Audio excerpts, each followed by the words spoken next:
No,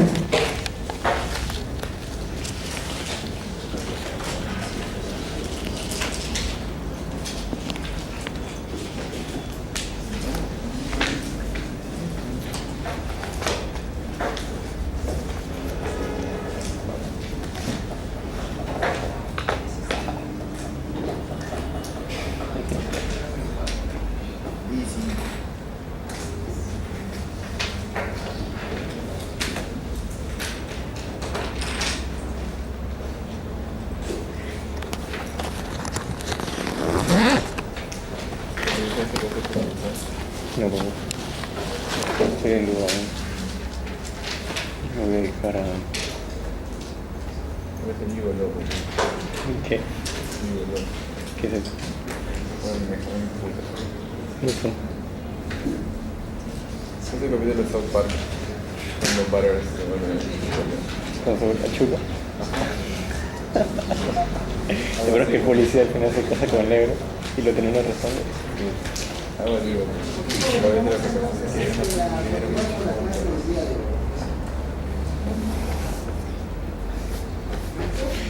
Entonces hemos visto la semana pasada acerca de la inflamación crónica, ¿no? Recordando un poco, ¿qué era lo que caracterizaba a la inflamación crónica?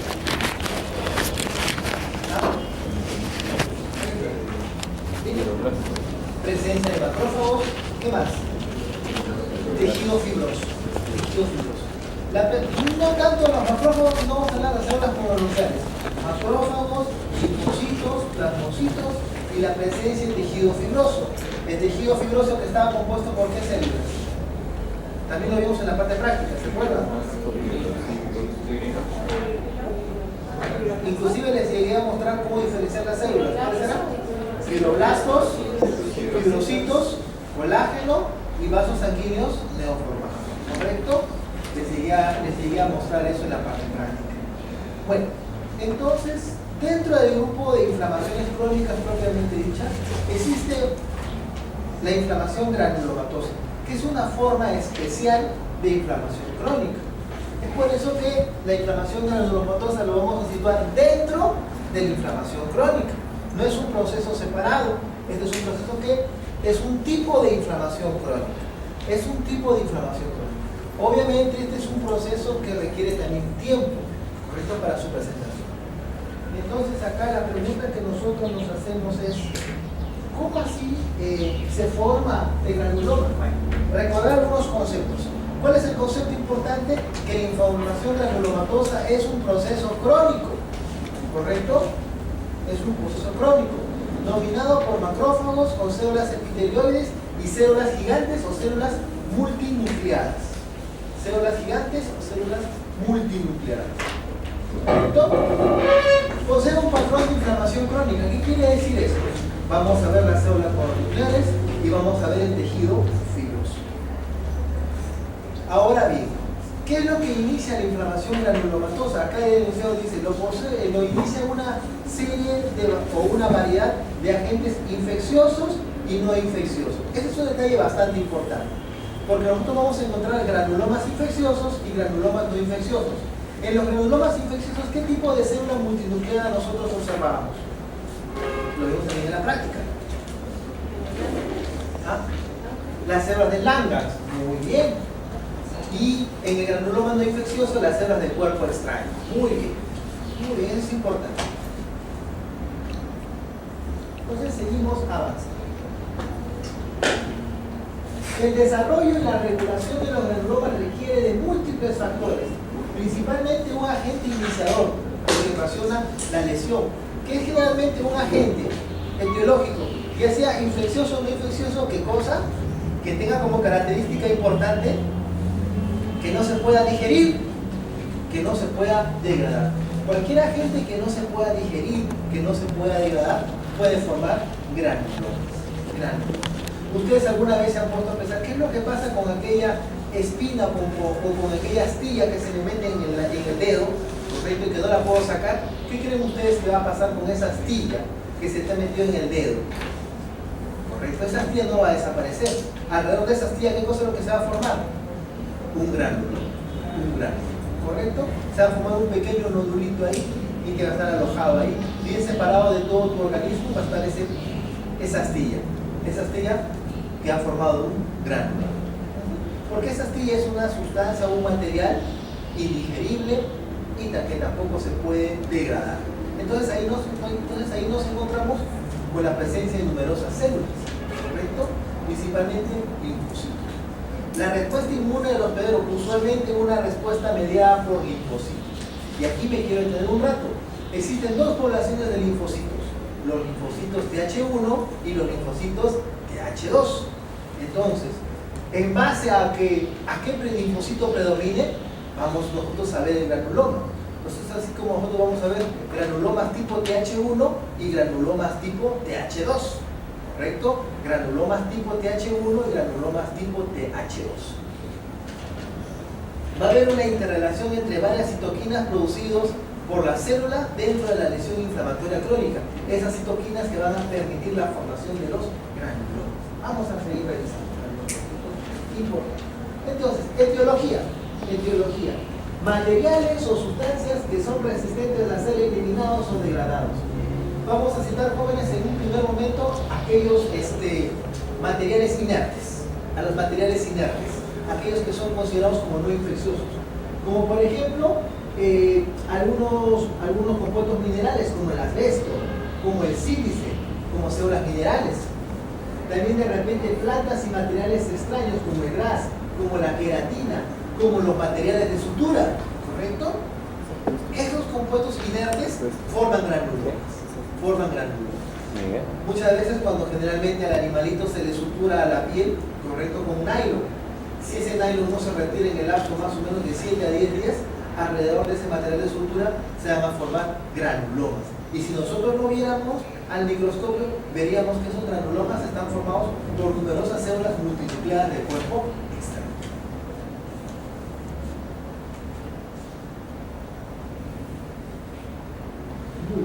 Pero así como hay microorganismos, así como hay agentes inertes, no infecciosos, también hay organismos o microorganismos que sí son infecciosos, que sí son contagiosos, ¿correcto? Y vamos a citar algunas bacterias. Bacterias como por ejemplo el agente más común de todos, el micobacterio. El micobacterio tiene varias variedades. Tenemos el micobacterium tuberculoso, tenemos el micobacterium bovis, el micobacterium hominis, etcétera. Y hay un micobacterium que se llama micobacterium avium, variedad para tuberculosis, que forma un tipo especial de granuloma, que lo vamos a ver dentro de poco. Luego, jóvenes, tenemos otras bacterias, aparte del micobacterium, que también ocasionan granulomas, el actinomyces y el actinobacillus. Actinomyces bovis y actinobacillus viridis. ¿Qué es lo que pasa con estas bacterias? ¿Correcto? ¿Qué es lo que pasa con ellas? Bueno, estas dos bacterias, jóvenes, son habitantes normales de la flora bucal. Son habitantes normales de la flora bucal. ¿Correcto? Que se hacen presentes, que se hacen evidentes cuando ¿qué? Cuando hay una inmunidad baja en el animal. ¿Correcto? Eso es lo importante de acabar. Porque constantemente, jóvenes, en la mucosa oral de los bovinos hay heridas. Y si decimos que estos microorganismos son habitantes normales, entonces va a ser normal que colonicen esa mucosa oral. Pero ¿por qué no siempre se forman granulomas? Porque el sistema inmunológico trabaja eficientemente. Pero si ese animal estuviera enfermo de algo, por ejemplo de una leucosis bovina, su sistema inmunitario va a estar inmunodeprimido. Y entonces va a favorecer la proliferación ¿de qué? De estos microorganismos, del actinomyces o del actinobacillus. ¿Dónde crece el actinomyces? El actinomyces generalmente forma granulomas en las encías. ¿Dónde crece el actinobacillus? El actinobacillus forma granulomas en la lengua. ¿Correcto? En la lengua y en la encía. En otras palabras, vamos a decir que el actinomyces tiene un tropismo por el tejido duro y el actinobacillus tiene un tropismo por el tejido blando. ¿Correcto? En ambos casos van a formar granulomas en la encía y en la lengua, respectivamente. Ahora bien, el actinomyces, los granulomas que se forman algunas veces pueden ser tan severos que inclusive el actinomyces puede llegar a infiltrarse hasta el hueso y causar una osteomenitis. Estos tres son los principales ejemplos de granuloma, ¿correcto? Pero no solamente ellos son los únicos. También existen otros, ¿correcto? Otros agentes causales de granuloma, otras bacterias causantes de granuloma. Por ejemplo, podemos citar aquí a la brucela, ¿correcto? Podemos citar a la brucela, que es otro agente causal de granuloma. Bueno, luego jóvenes, también los hongos. Los hongos también se han descrito como agentes causales de granulomas. Pero ¿qué cosas hacen estos hongos? Dependiendo de los tipos de hongos, va a haber hongos que son generalmente cutáneos, ambientales, hay otros hongos que son sistémicos, ¿correcto? Pero ¿cuáles son esos hongos que principalmente se han descrito causantes de granulomas? Tenemos el Blastomycosis dermatitis, el Coccidioides ignitis y el Aspergillus, ¿correcto? El Blastomyces dermatitis es un hongo que generalmente ocasiona infecciones que son cutáneas, dermatitis granulomatosa, ¿correcto? Tenemos el Coccidioides ignitis, que ocasiona jóvenes infecciones que son sistémicas, ¿correcto? Que se pueden diseminar a varias partes del cuerpo. El Aspergillus fumigatus, que ocasiona principalmente infecciones de tipo respiratorio. Profesor, y para terminar los parásitos, profesor, ¿qué parásitos se refiere a usted? Aquellos parásitos que penetren en una mucosa, que penetren en una piel. Cuando el parásito penetra y entra en contacto con las células inflamatorias, porque el parásito es un antígeno, ¿correcto? Y penetra a través de la mucosa, penetra a través de la piel, va a funcionar o se va a reactivar como si fuera un antígeno. Y alrededor de ese parásito se va a formar un importante componente inflamatorio, una reacción granulomatosa.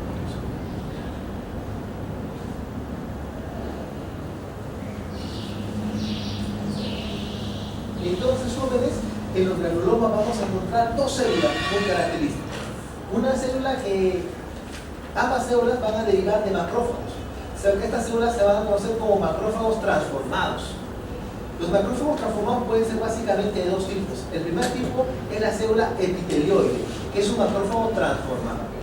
Esta célula epitelioide luego se va a fusionar, formando la célula multinucleada. La célula multinucleada es de dos tipos: es de Langerhans o de cuerpo extraño. ¿Correcto? Es de Langerhans o de cuerpo extraño. Nosotros podemos encontrarnos granulomas que solamente están conformados por células epitelioides, ¿correcto? Así como podemos encontrarnos granulomas que están formados tanto por células multinucleadas como por células epitelioides. Ambas poblaciones. ¿Correcto? Ambas poblaciones. Muy bien. Entonces, ¿cómo así se forma una célula epitelioide? ¿Cómo así se forma una célula multinucleada? Ambas se forman como una respuesta a un cuerpo extraño o un agente infeccioso persistente, recurrente, constante. Pero acerca de la formación, qué tipo de citoquinas participan, cómo se van realizando, es muy poco lo que se conoce. Entonces, ¿cómo se forma el granuloma? El granuloma tiene una apariencia típica, que es esta de acá. Esta es una apariencia típica de granuloma, ¿correcto? Pero tenemos que verlo esto acá desde una manera académica. No, en la práctica no necesariamente la vamos a ver así, ¿correcto? En la práctica no necesariamente se ve así. Esto es más que todo un esquema para tratar de explicarle sus partes, las partes que tiene el granuloma. ¿Y cuáles son estas partes? Nosotros vemos, jóvenes, en el centro del granuloma, ¿qué es lo que se ve? La necrosis. La necrosis. Y en esta zona de necrosis, por lo general está el agente. Llámase en este caso, por ejemplo, la bacteria. El micobacterio, por así decirlo. Acá también podríamos encontrar de repente el hilo de sutura. ¿Se acuerdan que la semana pasada vimos dos ejemplos? Uno era la linfadengitis y otra era la dermatitis, ¿se acuerdan? En uno era la linfadengitis granulomatosa, ¿se acuerdan? Muy bien. Si recordamos un poco esa imagen que vimos la semana pasada, lo que nosotros básicamente vimos que era una necrosis ¿de qué tipo? Gaseosa, ¿se acuerdan? Una necrosis gaseosa con presencia de calcio distrófico. Ahí estaba. Aquí vendría a ser entonces la necrosis gaseosa con calcio distrófico, ¿correcto? Ahí vendría a ser. Dentro de la necrosis gaseosa, dentro de esa necrosis gaseosa está el micobacterio. Entonces nosotros no la pudimos ver al microscopio. Para poder visualizar ese micobacterio tendríamos que haber hecho una tinción especial, una tinción de Zell-Nielsen, para poder ver los vacíos. Pero no, nosotros solamente le hemos visto un corte HE. Pero créanme que en esa zona de necrosis gaseosa hay gran cantidad de ¿qué? De micobacterias, ¿vale? Muy bien. Entonces, aquí, jóvenes, en la parte central está la zona de necrosis, ¿correcto? Está el agente. Y viceversa. En el caso de la dermatitis, ¿correcto? ¿Qué cosa es lo que se encontraría aquí en el centro, en el caso de la dermatitis? El calcio metastásico, ¿correcto? El calcio metastásico estaría aquí en el caso de la dermatitis. Rodeando la zona de necrosis, rodeando el agente extraño no digerible, como por ejemplo el calcio, ¿qué encontrábamos? Encontrábamos a las células multinucleadas. Células multinucleadas como estas de acá. Miren, ¿qué tipo de células multinucleadas? Planas. Y esta de acá, de cuerpo extraño. Esta vendría a ser como el que vimos en la linfadenitis gaseosa, ¿correcto? La linfadenitis granulomatous. Y esta podría ser parecida como la que vimos en la dermatitis. ¿Está claro? Los dos ejemplos, ¿vale? Los dos ejemplos. Miren acá, ver acá ustedes ven unas células un poco más poligonales, ¿no? Estas son las células epitelioides, que como ustedes ven acá, rodeando la zona de necrosis o de repente el agente que no se puede degradar o digerir, aparte de las células multinucleadas, que podemos encontrar las células epitelioides.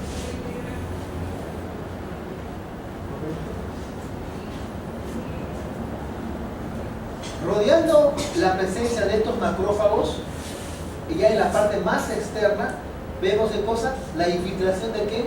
De numerosos linfocitos. Y en la parte más externa, más periférica, la proliferación de tejido fibroso.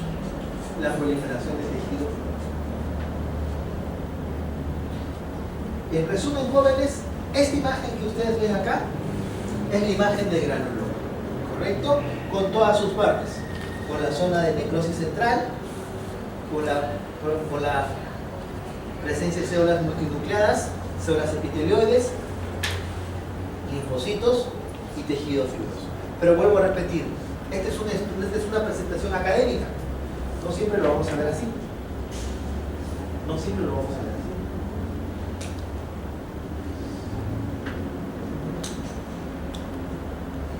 Entonces vamos a hablar acerca de las células epitelioides entonces. Profesor, ¿qué es una célula epitelioide? No entiendo muy bien a qué se refiere usted con célula epitelioide. Para empezar, jóvenes, la célula epitelioide toma el nombre de epitelioide por una razón muy particular, porque se parece a una célula epitelial. Profesor, ¿cómo es una célula epitelial? Una célula epitelial, jóvenes, cualquier célula epitelial. Una célula epitelial es una célula grande y que tiene un núcleo. ¿Verdad? Correcto. Pero ese núcleo, jóvenes, ¿dónde se encuentra? En la parte central. Imagínense ustedes un huevo frito, ¿correcto? ¿Dónde se encuentra la yema? En la parte central, ¿correcto? Así es una célula epitelial. Una célula grande, con un amplio citoplasma, con el núcleo en la parte central. ¿Está claro? Muy bien. Ahora, jóvenes, ya saben cómo es una célula, cómo es una célula epitelial, ¿correcto? Ahora yo les hago una pregunta a ustedes, ¿correcto, chicos? ¿Cómo es un macrófago normalmente? Acuérdense, ¿cómo era el macrófago? Si yo les dijera a ustedes, dibújenme un macrófago, ¿cómo lo dibujarían? ¿Cómo pueden saber cómo es una célula epitelioide si no saben cómo es un macrófago? Googleen, jóvenes, en sus celulares el macrófago. Googleenlo, por favor, googleenlo. Busquen un macrófago para que se hagan una idea. Googleenlo, muchachos, googleenlo. Porque no van a entender cómo es una célula epitelioide si no recuerdan cómo es un macrófago. Pongan macrófagos, imágenes. ¿Correcto? Macrófagos, imágenes. ¿Ya está? ¿Ya lo han visto? ¿Ya lo han encontrado? ¿Cómo es un macrófago? A ver, díganme, jóvenes, ¿dónde se encuentra el núcleo normalmente en ese macrófago? ¿En la parte central o en la parte periférica? En el centro, más de todo en la periferia. Miren ustedes, fíjense bien en las fotos. ¿Ah? Claro, el núcleo de un macrófago normalmente está más en la parte excéntrica que en la parte periférica, ¿correcto? Y ahora ese núcleo, ¿qué forma tiene? No es un núcleo en forma redonda, fíjense bien. ¿Qué forma tiene? Una forma medio de riñón, Arriñonada, ¿o me equivoco? Como si fuera una haba. ¿Podría ser? Muy bien. Entonces, esa es la característica de un macrófago común y corriente. Así es como ustedes lo van a ver un macrófago, ¿correcto? Así es como van a verlo siempre. Va a ser un núcleo grande, con un citoplasma grande, amplio, espumoso, pero el núcleo nunca va a estar en la parte central, siempre va a estar pegado ¿hacia dónde? Hacia la periferia de la célula, ¿está claro? Pero el núcleo es grande. Esa forma de riñón no siempre la van a observar. Quizás la pueden encontrar un poco redonda, pero es la posición del núcleo tirada hacia la parte periférica, siempre la van a encontrar. Así es un macrófago normal. Bueno, entonces, ese macrófago, correcto, cuando se transforma a una célula epitelioide. Y se le llama epitelioide, ¿por qué? Porque el macrófago adquiere la forma, la característica muy parecida a una célula epitelial. Por eso el nombre de epitelioide. ¿Me va a entender? Por eso toma el nombre epitelioide. Entonces, una célula epitelioide es un macrófago mucho más grande, inclusive 2 veces más grande que un macrófago normal, ¿correcto? 2 veces más grande. Entonces es una célula grande, con un citoplasma grande y con el núcleo ubicado ¿dónde, jóvenes? En la parte central. Eso no nos olvidemos. En la parte central. Así es una célula epitelioide, ¿correcto? Célula de citoplasma amplio con un núcleo casi central. ¿Qué otra característica tiene entonces esta célula epitelioide? Bueno, este es un macrófago que ya se transformó en una célula epitelioide. Lo que caracterizaba a un macrófago era su gran capacidad fagocítica. Bueno, esta célula epitelioide, su capacidad fagocítica es bastante pobre. No tiene esa gran capacidad fagocítica que tenía el macrófago. Pero ¿qué es lo que sí tiene, a diferencia ya de eso? Tiene gran cantidad de organelas, como retículo endoplasmático rugoso, complejo Golgi, ¿correcto? Que le permiten secretar gran cantidad de citoquinas, ¿correcto? Citoquinas y enzimas que van a degradar, jóvenes, a la célula, que van a degradar al microorganismo. Porque tenemos que recordar, jóvenes, el macrófago intenta fagocitar a la gente y no lo puede fagocitar, no lo puede destruir. Entonces ese macrófago cambia, se transforma ¿en quién? En una célula epitelioide. Entonces la función de la célula epitelioide no va a ser fagocitar, porque no la puede eliminar, no la puede fagocitar. La función de la célula epitelioide es liberar sustancias que puedan degradar a ese agente. ¿Está claro? Porque, vamos a decirlo de esta manera bien simple, el macrófago sabe que no lo puede fagocitar. ¿Está claro? Como sabe que no lo puede fagocitar, se transforma en otra célula epitelioide. Esta célula epitelioide ya sabe que no lo puede fagocitar. Entonces, ¿qué es lo que va a hacer? Va a eliminar sustancias, citoquinas. Es por eso que la célula epitelioide es rica en eso, en la producción de citoquinas, de mediadores de la inflamación, citoquinas que van a permitir el reclutamiento de otras células inflamatorias y también la presencia de enzimas que van a permitir la degradación extracelular. ¿Correcto? ¿Han entendido esa parte? Muy bien. Entonces, es por esa razón que el macrófago se transforma en una célula epitelioide. ¿Y por qué se transforma? Porque no puede degradar, no puede eliminar. ¿Correcto? Muy bien. Seguimos avanzando. Ahí tenemos entonces, jóvenes, el esquema de las células epitelioides. ¿Se dan cuenta cómo son las células? Grandes, el citoplasma amplio y el núcleo ¿dónde? En la posición central. Esa es una célula epitelioide. Y aquí, jóvenes, vemos un esquema donde vemos gran cantidad de células epitelioides. ¿Correcto? Gran cantidad de células epitelioides. Miren, jóvenes, acá. Células con un citoplasma amplio y con un núcleo casi central. No vas a esperar observarlo así tan académicamente, ¿correcto? Tan académicamente no lo vas a ver así. Acá tienes que alucinar mucho. Mira, acá ves acá el esquema, ves la forma y contorno de la célula. Acá ves acá el núcleo, ves acá, aquí está el núcleo, ¿vale? Ese de ahí, jóvenes, son las células epitelioides, ¿correcto? A un gran aumento, a mayor aumento. Células epitelioides.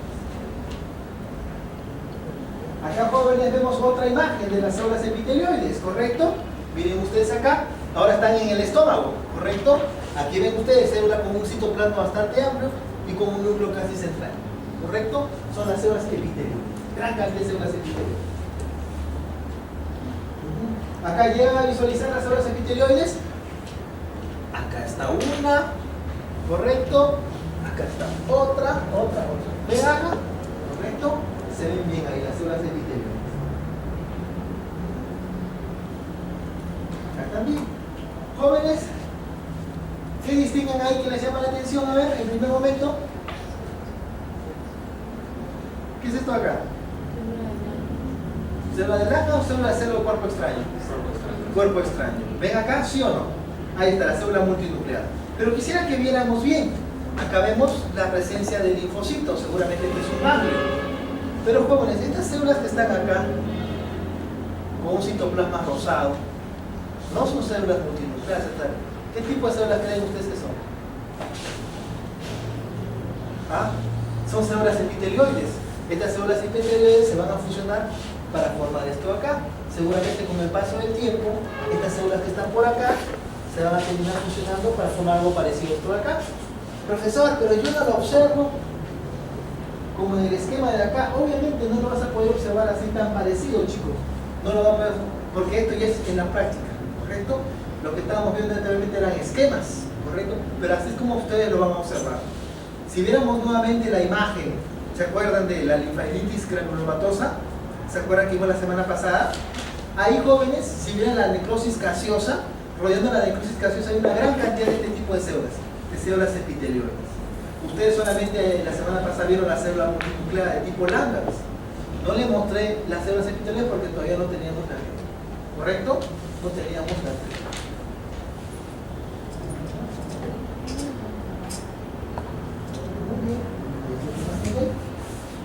Ahora bien, jóvenes, ahora bien, las células epitelioides aparecieron en el proceso inflamatorio, correcto, aparecieron. Pero ¿qué pasa cuando las células epitelioides no pueden controlar al agente extraño? No pueden controlar, no lo pueden eliminar. Estas células epitelioides, ahora jóvenes, se comienzan a fusionar. Es así como aparecen quienes, jóvenes, las células multinucleares. Entonces, el origen de la célula multinuclear, ¿cuál es? ¿La fusión de macrófagos o de células epitelioides? De células epitelioides. No nos debemos olvidar. Las células multinucleares aparecen. ¿Cuándo aparece una célula multinuclear? Cuando la célula epitelioide no ha podido controlar el proceso. No ha podido controlar al agente invasor. En este caso, podría ser de repente un hilo de sutura. ¿Correcto? Puede ser un GRAS, puede ser un folículo piloso, puede ser un micobacterio, etc. Simplemente la célula epitelioide ha sido incapaz de controlar. Joven, nosotros podemos encontrarnos un granuloma que está compuesto exclusivamente por células epitelioides, ¿verdadero o falso? Verdadero, porque hemos dicho, las células multinucleadas, ¿cuándo van a aparecer? Cuando la célula epitelioide no pueda controlar. Pero en muchos casos la célula epitelioide puede controlar el agente invasor. Lo puede controlar, lo puede eliminar. Entonces no hay necesidad que aparezcan células multinucleares. ¿Está claro? Entonces yo puedo encontrar granulomas que están compuestos exclusivamente por células epitelioides. ¿Está claro, muchachos? Eso apúntalo en tu cuaderno, ¿correcto? Por si a mí se me da la gana de preguntarle la verdad de falso interesante. ¿Correcto? Muy bien. Células epitelioides. Muy bien. Entonces, una célula multinuclear vendría a ser la función de células epitelioides. Los núcleos pueden distribuirse al azar en el citoplasma, formando ¿qué cosa? Granulomas de cuerpo extraño. O pueden distribuirse de una manera periférica, formando las denominadas células de Langhans. Ahora bien, en la formación de estas células multinucleares intervienen algunas citoquinas muy particulares, como la interleucina 4, la interleucina 3, el interferón gamma y la interleucina 13. ¿Correcto? Son citoquinas que son liberadas principalmente por linfocitos TH1, ¿correcto? Son liberadas principalmente por linfocitos TH1 y la interleucina 4, la interleucina 13, liberadas principalmente por linfocitos TH2, ¿correcto? Linfocitos TH2. Entonces, jóvenes, nos encontramos con esta figura. Nos encontramos con las células de Langhans y con las células de cuerpo extraño. Ustedes acá y acá. Muy bien. ¿Por qué es importante mencionar esta presencia acá? ¿Por qué no solamente decimos célula multinuclear? ¿Por qué tenemos necesariamente que decir Langhans? ¿Por qué necesariamente tenemos que decir cuerpo extraño? ¿Por qué necesariamente tenemos que hacer eso? Porque las células de Langhans van a aparecer siempre en granulomas que son de tipo infeccioso, Mycobacterium tuberculoso, por ejemplo. Y las granulomas o las células de cuerpo extraño van a aparecer en granulomas no infecciosos. Por ejemplo, un hilo de sutura, o un folículo piloso, ¿correcto? O lo que vimos la semana pasada, la presencia de calcio.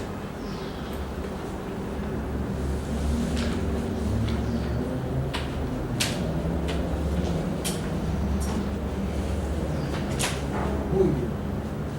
Entonces, jóvenes, aquí tenemos un buen esquema. Un buen esquema. Que nos trata de nosotros de explicar cómo es este tipo de evento. ¿Correcto? ¿Qué nos encontramos nosotros en un primer momento? ¿Qué es esto de acá? Este es el macrófago. Así como ustedes lo ven, una célula de amplio citoplasma con un núcleo casi en la periferia. ¿Correcto? Este macrófago que aparece en todos los procesos crónicos. ¿Correcto? Es el macrófago que se puede encargar de destruir. Pero ¿qué pasa cuando el macrófago se encuentra, vuelvo a repetir, con un agente que no puede ser fagocitado, que no pueda ser eliminado? ¿Se va a transformar en quién? En una célula epitelioide. ¿Y qué pasa? Esta célula epitelioide no puede controlar, se va a tener que fusionar. Y dependiendo del tipo de agente, se va a fusionar ¿a qué? A célula de tipo Langhans o a célula de cuerpo extraño. ¿Está claro, jóvenes, esto de acá? ¿Lo entienden bien? Entonces este es un proceso. Vamos a decirlo, vamos a tomarlo de una manera un poquito más académica, como si esto fuera la evolución del macrófago. ¿Está claro? Fuera la evolución. Más o menos así, chicos. Más o menos así. Entiéndalo así, más o menos. Entiéndalo así. Es como una evolución. ¿Entienden esta? Bueno, para los que alguna vez han visto Dragon Ball. Es como una evolución. ¿Correcto? ¿Qué pasa? ¿Se acuerdan la saga de Dragon Ball Z? Cuando Goku no podía derrotar a Freezer. Freezer vendría a ser, por ejemplo, el Mycobacterium tuberculoso. ¿Correcto? Freezer podría ser de repente el Mycobacterium tuberculoso. Entonces ya como Super Saiyajin 1 lo derrota. Pero ¿qué pasa, jóvenes, si no lo podía ver, si no lo podía eliminar? Como por ejemplo Majin Buu se fusionaba, pues, jóvenes, y formaba a estos dos individuos. Ahora, ¿entienden, jóvenes? Más o menos así, ¿correcto? Por ejemplo, Goku se hubiera tenido que transformar en una célula epitelioide si se hubiera enfrentado a Piccolo, no creo, ¿no? Solamente como macrófago. La idea es esa, la idea es esa. La idea es esa. Muy bien, muchachos, ahí está. Por si acaso, por si acaso. ¿Ya? Listo, muchachos. Entonces, jóvenes, nos encontramos con esta imagen. Con este esquema de acá. Joven, entonces tenemos acá el granuloma. ¿Correcto? El granuloma. Entonces, jóvenes, ¿han entendido cómo es este proceso de los macrófagos? ¿Cómo es la evolución del macrófago? Muy bien, muy bien.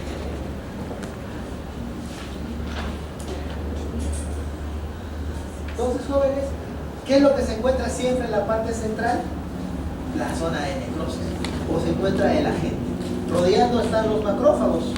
¿Correcto? Los macrófagos transformados. En la parte más periférica están los linfocitos y ya rodeando lo más externo, el tejido fibroso. Miren ustedes acá. Este más o menos, jóvenes, es una foto que ha sido tomado casi de la lámina que nosotros hemos visto la semana pasada. Aquí está la zona de necrosis, ¿correcto? Y aquí rodeando la zona de necrosis, miren ustedes acá, están las células epitelioides. ¿Correcto? Están las células epitelioides. Aquí están las células epitelioides. Aquí le hemos puesto mayor aumento para que podamos verlo. Pucha, profesor, no llego a verlo muy bien. Bueno, eso tendríamos que verlo en el microscopio, se llega a ver mucho mejor. Esto acá sí no hay duda, ¿no? Acá sí no tienen duda. Esto sí es una célula de Langhans. Ahí sí no hay piedra. Y acá tampoco hay piedra, una célula de Langhans. Esto acá es una célula de cuerpo extraño. Ahí está, miren ustedes acá, la célula de cuerpo extraño. Acá no hay piedra. Acá hay piedra o no hay piedra acá. No hay piedra acá. Una célula de cuerpo extraño.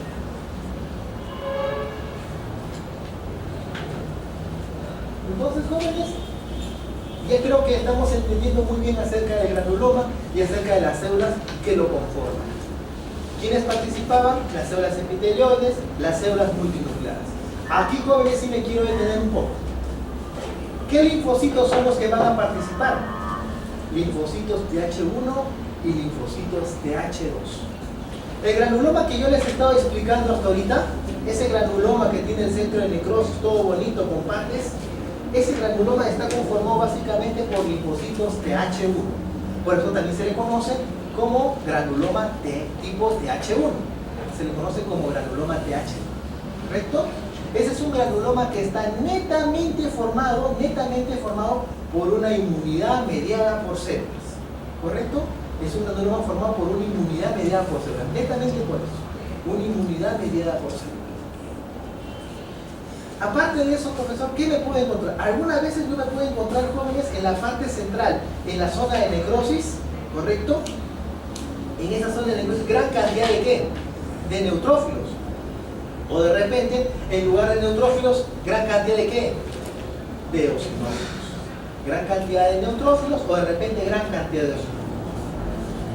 Cuando en la parte central yo me encuentro gran cantidad de neutrófilos, se le llama piogranuloma. Y si me encuentro gran cantidad de eosinófilos, granuloma eosinófilo. Granuloma eosinófilo. Entonces, el biogranuloma y el granuloma eosinofílico obedecen a entidades muy particulares de enfermedades, que lo vamos a ver revisando paulatinamente.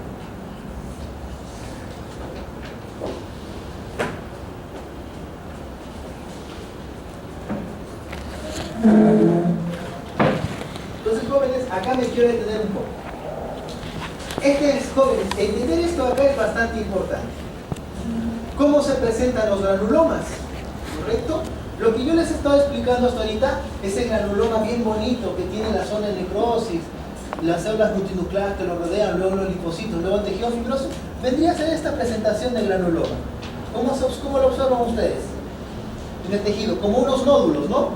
Esta es la presentación clásica de granuloma, ¿correcto? Esa presentación clásica de granuloma tiene un nombre, se llama granuloma complejo, ¿correcto? Granuloma complejo. ¿Qué es el granuloma más común? ¿Correcto? ¿Qué es el granuloma más común? Granuloma complejo, ¿correcto? Es el granuloma complejo. Ahí está, granuloma complejo. Muy bien. Pero jóvenes, existe otro tipo de granuloma, en el cual yo no voy a ver esta presentación tan nodular, tan bonita como la que hemos visto. Vamos a observar una presentación más difusa. Profesor, aquí yo no veo nada. Aquí yo no veo esta presentación. Obviamente acá no la vas a ver. Esta es una presentación difusa. Este granuloma que no forma nódulos se llama granuloma simple. Granuloma simple. Entonces tenemos dos presentaciones de granuloma. El granuloma simple y el granuloma complejo. Lo que yo les estaba explicando hasta ahorita, hasta este momento, ¿qué tipo de granuloma ha sido? El granuloma complejo, ¿correcto? El que tiene las partes, ¿correcto? El que forma nódulos. Ese es el granuloma complejo. Ese granuloma complejo está formado ¿por qué? Por linfocitos TH1. Los linfocitos TH1 hacen que se formen ese granuloma tan particular, tan delimitado. Ahora bien, el otro granuloma, que el que no tiene esta presentación, que se llama granuloma simple, es formado por linfocitos TH2. Por linfocitos TH2. Profesor, ¿y cómo lo veía el microscopio? ¿Cómo yo podría saber si estoy en presencia de un granuloma simple? Si no se observa muy bien, si no se distingue macroscópicamente. Excelente pregunta. Muy bueno. El granuloma simple se va a caracterizar, para empezar, jóvenes, ¿por qué le decimos a un proceso inflamatorio crónico que es granuloma? Fue lo primero enunciado. ¿Por qué le decimos que es un proceso granulomatoso? Por la presencia de células multinucleares. Entonces, jóvenes, en el granuloma simple no habrá de repente necrosis. Pero ¿qué cosa es lo que va a haber en gran cantidad? Células multinucleares y células epitelioides. Entonces, jóvenes, el granuloma simple se caracteriza ¿por qué? Porque no tiene esa zona de necrosis, ¿correcto? No posee esa zona de necrosis que nosotros vimos. Esa zona de necrosis gaseosa que nosotros decíamos. La zona de necrosis, en el granuloma simple no hay zona de necrosis. Y como no hay zona de necrosis, Las células multinucleadas no se disponen alrededor de la zona de necrosis, sino se van a disponer ¿dónde? A lo largo de todo el tejido. ¿Correcto? Es por eso que se llama difuso. ¿Correcto? ¿Me deja entender? Como no hay zona de necrosis en el granuloma simple, ¿correcto? Las células multinucleadas, las células epitelioides se distribuyen a lo largo de todo el tejido. Están entremezclados junto con linfocitos, están entremezclados con otros macrófagos, están entremezclados con plasmocitos. Y vuelvo a repetir, se distribuyen de una manera homogénea en todo el tejido. Entonces, si vemos este gráfico de acá, ¿dónde estaría distribuido, jóvenes, la inflamación granulomatosa? En todo el tejido. Yo le hago un corte microscópico al azar, acá, donde yo quiera. Lo veo al microscopio y al mirarlo al microscopio, ¿qué voy a encontrar? Células epitelioides y células multinucleadas. ¿Correcto? ¿Me deja entender? Este granuloma de acá es formado por linfocitos TH2. Acá, jóvenes, participa la inmunidad tipo celular y aquí es la inmunidad de tipo humoral. ¿Correcto? Aquí es una inmunidad de tipo humoral. Una inmunidad de tipo humoral. ¿Correcto? El ejemplo característico de este granuloma de tipo difuso o granuloma simple es una enfermedad que se conoce como la paratuberculosis o la enfermedad de Jones. La paratuberculosis o la enfermedad de Jones, que es causado también por un micobacterium, por el Mycobacterium avium variedad paratuberculosis. Así se llama. Mycobacterium avium variedad paratuberculosis. ¿Correcto? El nombre de la enfermedad, como se le conoce en el campo, es la enfermedad de Jones. ¿Y cuál es la característica macroscópica más evidente de esta enfermedad de Jones? Es que nosotros vemos el intestino delgado, así, bastante engrosado, con unos pliegues bastante manifiestos. Es un animal que cursa con una diarrea crónica, ¿correcto? Un animal que cursa con diarrea crónica. Yo lo veo al microscopio y en el microscopio veo gran cantidad de células multinucleadas y células epitelioides en la lámina propia del intestino. Esta es una inmunidad básicamente mediada por anticuerpos, una inmunidad de tipo humoral. Esta de acá. ¿Qué es lo que pasa con esta de acá? En el granuloma complejo, es lo que ya les he venido explicando a lo largo de todo este rato. El granuloma complejo se forma básicamente por la presencia de ¿qué? De una zona de necrosis. En la zona de necrosis está el agente. Rodeando la zona de necrosis se disponen ¿quiénes? Los macrófagos. Luego rodeando los macrófagos, los linfocitos y luego el tejido fibroso. Aquí nosotros, jóvenes, vemos la imagen de un pulmón, ¿correcto? De un pulmón, donde vemos acá la necrosis gaseosa y los focos de calcificación distrófica. ¿No les recuerda un poco al ganglio que vimos? Un poco.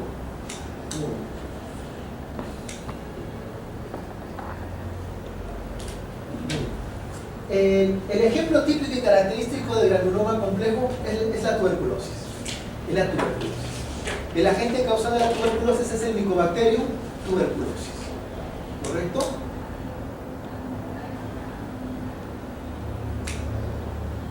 Entonces, a manera de resumen, a este granuloma se le conoce también como granuloma TH1 y ese se le conoce como granuloma TH2. TH1 y TH2. Esta es una inmunidad mediada por células, esta es una inmunidad de tipo humoral. Entonces, jóvenes, vamos por partes.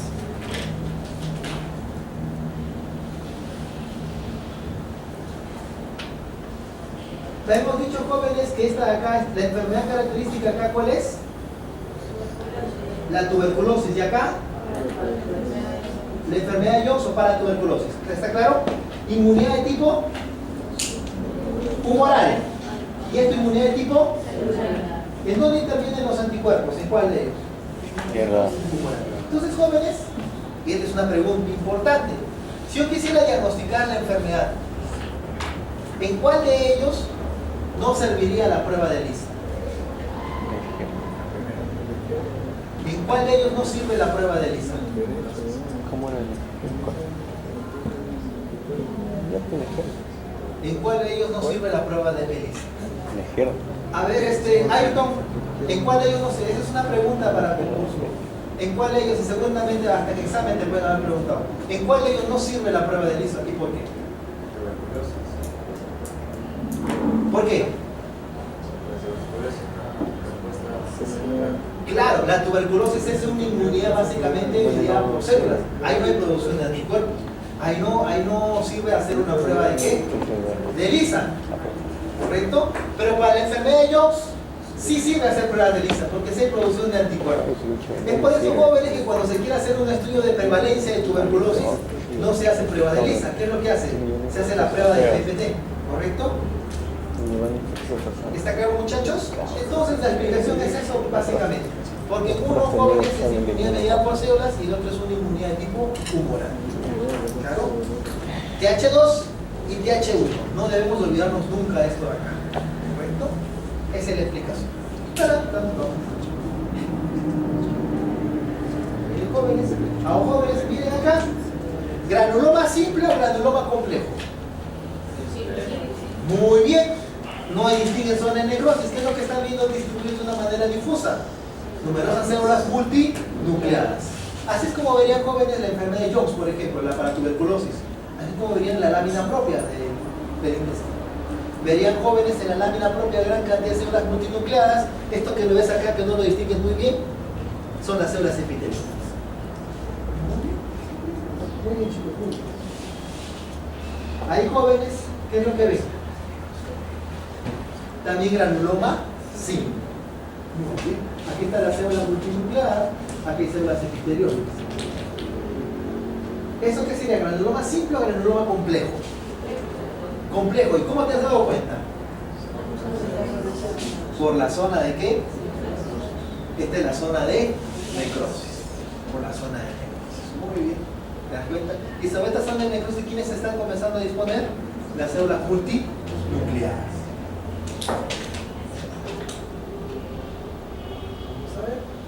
A ver, jóvenes, aquí tenemos el granuloma en un esquema simple.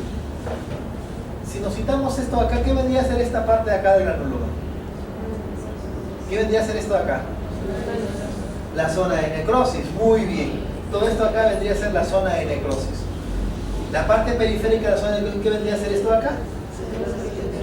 ¿Pero ven ustedes células multinucleadas ahí? No, pero hay unas células que están acá rodeándolas. Tengan por seguridad que estas son células epiteliales, ¿correcto? Cuando volvamos a ver la lámina de la linfadenitis, vuelvan a ver, jóvenes, la necrosis gaseosa. Pero ahora, jóvenes, ya no busquen la célula multinucleada de Langhans. Solamente comiencen a ver todas las células que están rodeando la zona de necrosis gaseosa. ¿Ya, chicos? Y van a distinguir ahí, todas van a ver que en su totalidad casi todas son células epiteliales. ¿Esto acá vendría a ser acá, jóvenes? Los linfocitos. Y la parte más periférica, el tejido. Muy bien. La zona de necrosis. Acá están las células epitelioides. Aquí están los linfocitos y aquí está el tejido fibroso. Muy bien, muchachos. Muy bien, muy bien. Granuloma de célula de Langhans.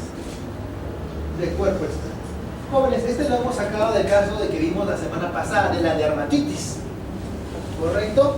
¿Qué era esto de acá? Si nosotros nos fijamos que este era el caso de la dermatitis que vimos la semana pasada, la dermatitis granulomatosa, células de cuerpo extraño, ¿qué vendría a ser esto de acá? El calcio, muy bien, jóvenes, el calcio tipo metastásico, que está acá distribuido, depositado en la piel. Y cerca del calcio metastásico, ¿quiénes estaban? Las células multinucleares. Vamos a ver acá. Miren ahí, ven ahí. Aquí tenemos una imagen de la célula multinucleada de tipo cuerpo extraño. ¿Vemos ustedes que ha fagocitado un pedazo de calcio? Correcto, miren acá. Esta es la misma imagen de lo que hemos visto la semana pasada. Una foto de ese caso. Aquí vemos otra imagen. Aquí ha fagocitado. Aquí está la célula multinucleada.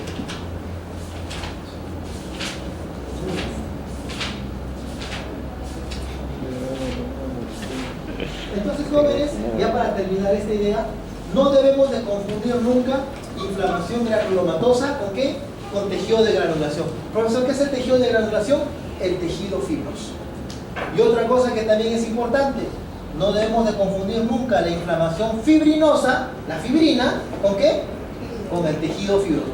Suenan parecido, algo se parece, pero son cosas totalmente diferentes. Ahora sí, jóvenes, nos vamos un ratito al break y regresamos con las pilas de para que vean los